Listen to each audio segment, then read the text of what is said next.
Доброго дня! Сьогодні знімаю для жителів Черкас. Знаходжусь я по дорозі, там у нас Черкаси і дорога в бік Будища. На такій гарній площадці представлені наші мангали.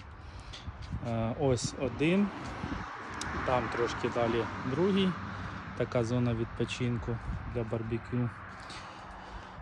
Цей мангальчик у нас називається Каїр. Маємо сірий граніт та шліфовану стільницю. Отак оце виглядає. Поки що ще зону не запустили. Відсутня решітка під шампура та заслонка від вугілля. Отак от він виглядає. Ще раз нагадую, для жителів Черкас знімаю.